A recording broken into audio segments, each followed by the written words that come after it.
Guys, exclusive interview के part third में आपका मोस्ट वेलकम है। Thank you guys. तो सर नेक्स्ट क्वेश्चन मेरा ये है, जो अभी जो हमारा इंटरनेशनल संगठन है जो फूले अम्बेडकरी विचारधारा का प्रचार प्रसार करता है, दोस्त दुश्मन की पहचान कराता है और जो खड़ी व्यवस्था को पड़ी व्यवस्था में इक्वल करना चाहता है, जिसका नाम बामसेफ है। सर जो बामसेफ है, जब बामसेफ के जो फाउंडर चेयरमैन रह चुके हैं, अध्यक्ष वो मेंबर रह चुके हैं मान्यवर दीना भाना जी और मान्यवर कांशीराम जी। तो सर बामसेफ संगठन को उतनी सफलता नहीं मिल पाई जितना कि मान्यवर कांशीराम जी के केस में मिली है। दीना भाना जी को वो आइकन नहीं बना पाए, इतना मतलब इनको इतनी प्रसिद्धि नहीं दिला पाए कि जो है देश का बहुजन का जो है बच्चा दीना भाना जी को जाने, उनके साहित्य को जाने, उनके किए गए कार्य, उनके किए गए बलिदान को जाने। काफ़ी डिफरेंस है। तो सर इसके क्या कारण है, जो जगह मान्यवर कांशीराम जी को मिली है वो दीना भाना जी को क्यों नहीं मिल पाई? सर क्या कारण है? देखिए, ऐसा होता है कि एक तो बड़ा कारण जो मुझे लगता है कि जैसे कांशीराम जी थे, वो क्लास 1 ऑफिसर थे, पढ़े लिखे बट नेचुरल थे कि पढ़े लिखे व्यक्ति थे। डी.के. खापाड़े साहब रहे और दीना भाना जी रहे। दीना भाना जी का जो मुझे लगता है कि मैं बड़े पैमाने पर कहता भी हूँ बामसेफ में, कि बामसेफ में जो बड़े पैमाने पर जो जातियाँ काम कर रही हैं उसमें चमार है, महार है और चूड़ा है। ठीक है, और ये तीनों लोग तीनों का प्रतिनिधित्व कर रहे हैं। दीना भाना जी जो है वो चूड़ों का प्रतिनिधित्व कर रहे हैं, डी.के. खापाड़े साहब महारों का कर रहे हैं और कांशीराम जी वो चमारों का कर रहे हैं, क्योंकि वो जुलाहे चमार थे। तो मुझे लगता है कि कई बार तो क्या होता है कि कुछ चीज़ें तो दब जाती हैं। ऐसा नहीं होता है, क्योंकि जिस वक्त संगठनों का निर्माण हो रहा होता है तो वो कहते हैं कि जो नींव की ईंट होती है ना, वो दिखाई नहीं देती है। ठीक है, लेकिन पूरा का पूरा भवन जो है उस नींव की ईंट पर खड़ा हुआ है। लेकिन ये है कि अब मैं महसूस कर रहा हूँ कि जो कुछ समय से बामसेफ ने, क्योंकि जिस वक्त मैंने ज्वाइन किया था उस वक्त दीना भाना जी को प्रयोग होता था उनके, जब हम लोग बताते थे कि बामसेफ का निर्माण कैसे हुआ, जब हम लोग उसके लिए कैडर कैंप वगैरह के लिए जाते थे, उसके लिए जाते थे तो हम उसमें अपना प्रयोग करते थे और मैं तो जनरली पूरा प्रयोग करता था। तो उसमें मुझे लगता था कि नहीं, क्योंकि मेरा मानना यह है कि आदमी को ड्यू क्रेडिट जो है वो मिलना चाहिए। अगर उसको ड्यू क्रेडिट नहीं मिलता तो फिर जो दूसरे लोग हैं वो हतोत्साहित होते हैं।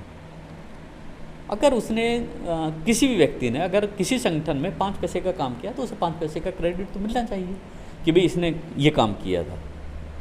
और अगर मान लो उसमें 2 चीज़ें होती हैं कि एक तो ये होता है कि समय एक बहुत बड़ा फैक्टर होता है, नए नए लोग आते हैं, नई नई चीज़ें आती हैं और उसमें क्या होता है कि जब अगर उसको कंटिन्यू नहीं किया जाता, अगर दीना भाना जी को जैसे कंटिन्यू नहीं किया गया तो वो कहीं ना कहीं दब गए।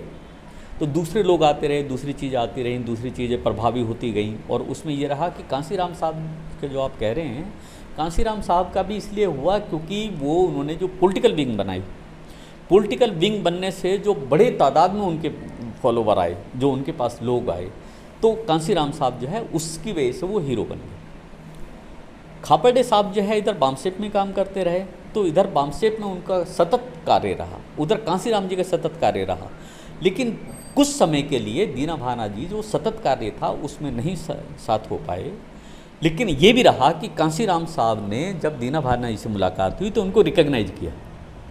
ये बड़ी बात होती है कि एक ओहदे पर पहुंचने के बाद अगर मान लो मैं आपको रिकॉग्नाइज कर रहा हूं तो ये बड़ी बात होती है कि नहीं, ये मेरे साथी थे, ये वो साथी थे जिन्होंने इस भवन की नींव रखी।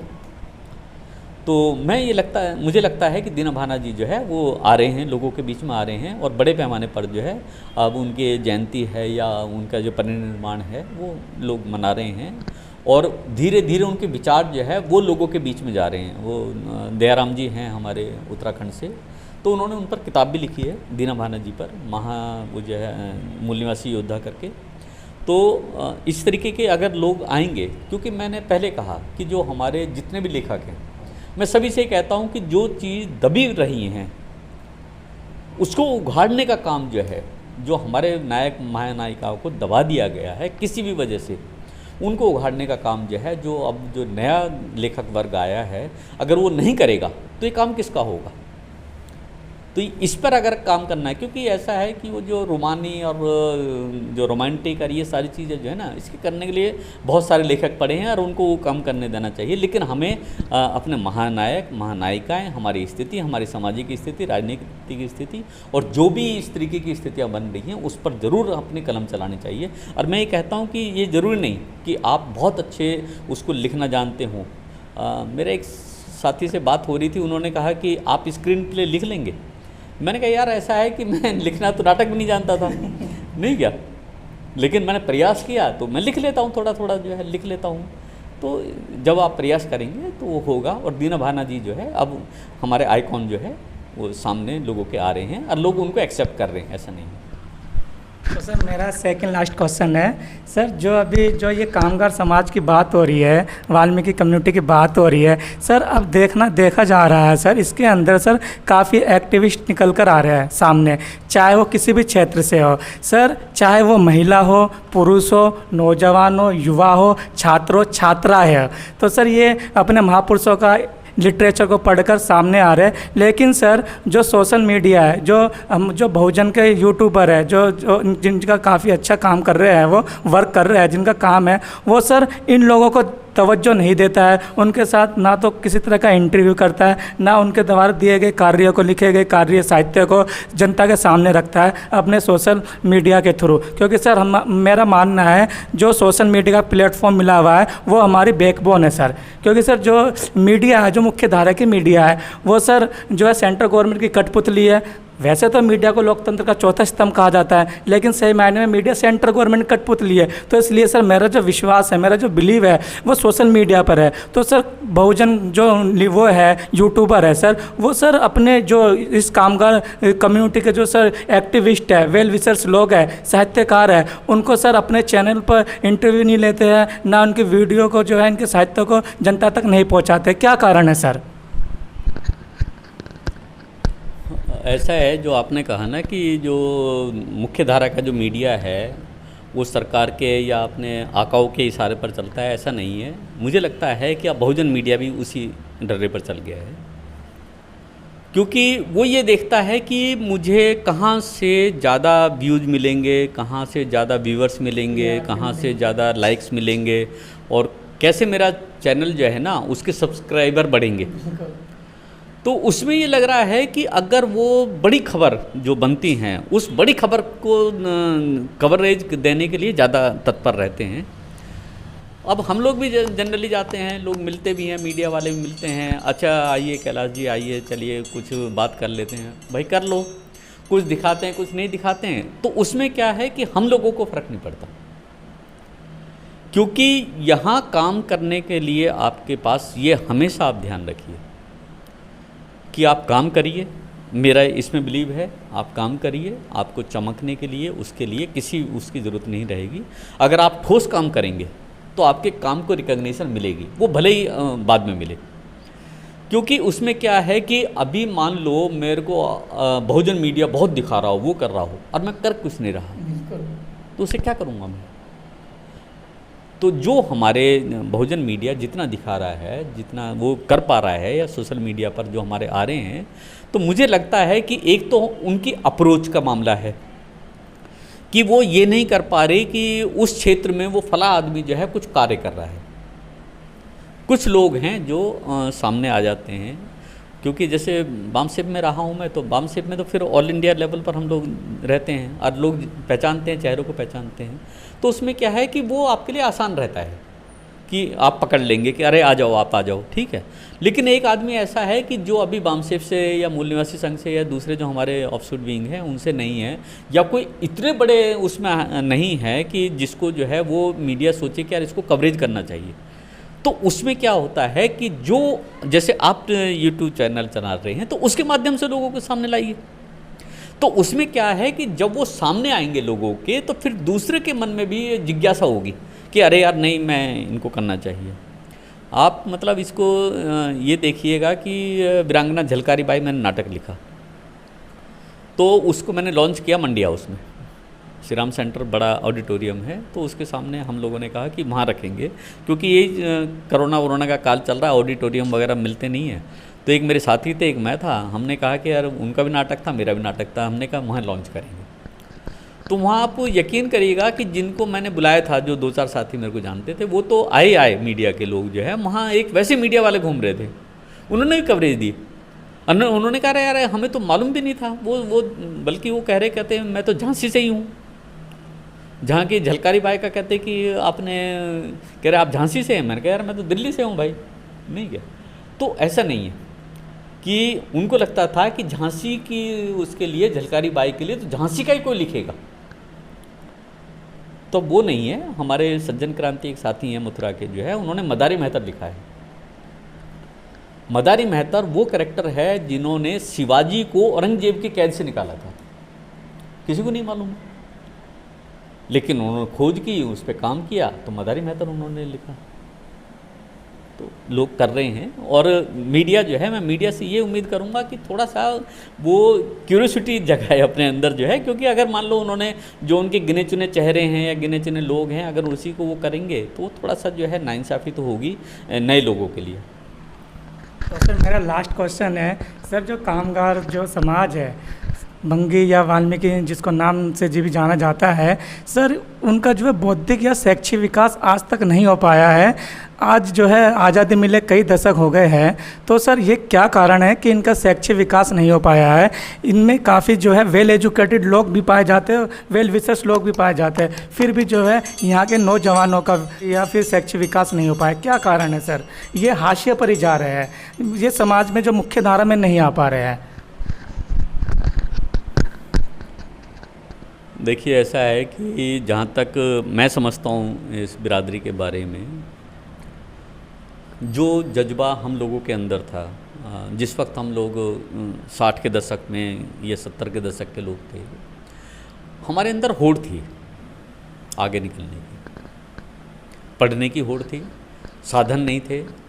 क्लास 4 मेरे फादर भी चतुर्थ श्रेणी के कर्मचारी थे, और परिवार हमारे जनरली बड़े होते थे, लेकिन उसमें ये था कि मेरे मन में था कि यार ये चीज़ें तो कुछ ना कुछ जो है मैं करूँगा, क्योंकि हम लोगों ने मोहल्ले कमाए, सर पे लैट्रिन उठाई हम लोगों ने, लेकिन ये था कि यार ये बदलूँगा तो सही। तो ये जो जज्बा है ये लोगों के अंदर कहीं ख़त्म हो गया है। आज लोगों के पास साधन है, लेकिन फिर उसके बावजूद उनके बच्चे नहीं पढ़ पा रहे हैं। ये वास्तव में जो है ना चिंता का विषय है। चिंता का विषय इसलिए है क्योंकि मुझे लग रहा है कि जो हमारे ज़्यादातर परिवार हैं वो उन्होंने मान लिया है कि घर में टीवी होना, घर में फ्रिज होना, घर में बाइक होना, घर में एसी होना, घर में ये होना वो होना, जो तमाम सुविधाएं होती हैं, भौतिक सुविधाएं जो हैं, उसको वो अपना प्रगति का निशानी मान रहे हैं या उसको अपना विकास मान रहे हैं। जबकि मैं ये मानता हूँ कि उस परिवार में कितने लोग हैं जो मतलब शैक्षिक स्तर पर आगे गए, या जिन्होंने अपने जीवन को बढ़ाने के लिए, क्योंकि शिक्षा को केवल मैं रोज़गार से नहीं जोड़ता, शिक्षा आपके दिमाग को रोशन करती है। और ये मैं बात हमेशा कहता हूँ कि अगर मैंने 5वीं पास की है तो मुझे जो ज्ञान है वो 5वीं की जो किताबें हैं वहाँ तक होगा, तो मुझे 12वीं का या बीए का तो ज्ञान होगा नहीं। तो जब मैं 12वीं में जाऊँगा तो 12वीं का, बीए में जाऊँगा तो बीए का, एमए में जाऊँगा तो एमए का। जो किताबें मैंने पढ़ी नहीं उसके बारे में ज्ञान, उसके बारे में जानकारी मुझे कैसे हो सकती है? और ये आज जो युग है वो सूचनाओं का युग है, संचार का युग है। तो अगर मान लो आपको जानकारी ना हो, आपके पास जो है किसी चीज़ की जानकारी नहीं है, तो आप जब बात भी करते हैं किसी के सामने और वो कोई सवाल कर देता है, काउंटर सवाल कर देता है, तो आप थोड़ा सा वो हो जाते हैं, क्योंकि आपके पास जो इन्फॉर्मेशन नहीं है, आपके पास है नहीं कुछ भी। तो उसमें ये है कि हमारे जो लोग हैं, मैं इसको इस तरह से कहूँगा कि एक तो हम लोगों के बीच में जाएं, उनसे बात करें और कैसे उसको बढ़ाया जा सकता है, क्योंकि सरकार अपना जो है निजीकरण के माध्यम से वो धीरे धीरे सरकारी तंत्र को ख़त्म कर रही है, और उसमें व्यवसायीकरण जो हो रहा है कि अगर आप अब LKG KG जो इस तरीके के बच्चों को पढ़ाने जाते हैं तो उसमें भी आपको बड़े पैसे की ज़रूरत पड़ती है, और जब बड़े पैसे की ज़रूरत होती है तो फिर आदमी सोचता है कि यार मैं कैसे करूं। तो हम लोग, जैसे गाड़गे बाबा ने कहा है कि तुम थाली है बेच दो। पहले तो हमारे पास जो होते थे एल्युमिनियम के होते थे, पीतल के होते थे, तांबे के बर्तन होते थे जिसकी वैल्यू थी। अब स्टील तो बेचने जाओगे तो उसका कुछ नहीं मिलना, लेकिन उस वक्त वैल्यू थी। तो उन्होंने कहा कि आप थाली बेच दो, हाथ पे रोटी रख के खा लो, लेकिन बच्चों को पढ़ाओ। आपके पास 2 जोड़ी कपड़े हैं, उसी में गुजारा करो, 4 जोड़ी की ज़रूरत नहीं है। तो वो उस तरीके के जो मोटिवेशन जो हमारे करते थे, जो मोटिवेशन होता था, वो हमें रेगुलर करने की ज़रूरत है अपने लोगों के बीच में जाकर।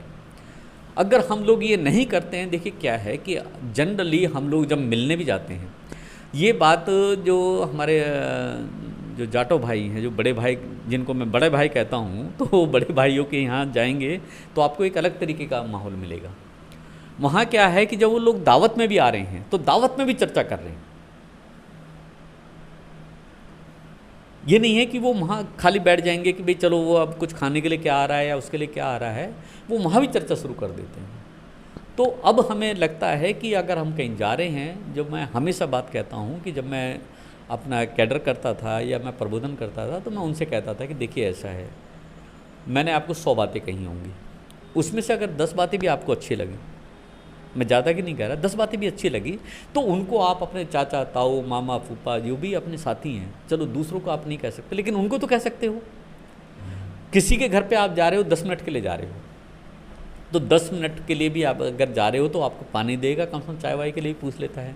तो जितनी देर में चाय बनती है उतनी देर में आप अपनी बात रख सकते हैं।